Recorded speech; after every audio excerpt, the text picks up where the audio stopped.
Cześć wszystkim, moi drodzy. Chciałbym Wam pokazać sposób na uszczelnienie oczka wodnego. My stosujemy sobie tutaj dwuskładnikową farbę epoksydową, którą za chwileczkę Wam pokażę.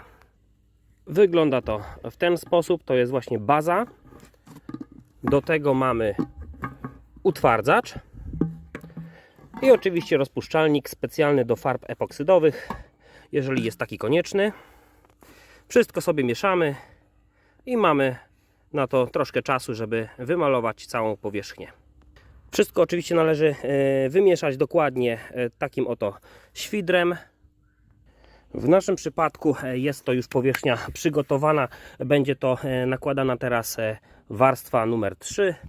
Także jeżeli byście chcieli więcej takich odcinków, zapraszam Was wszystkich na kanał Fox Garden na YouTubie. Trzymajcie się, cześć!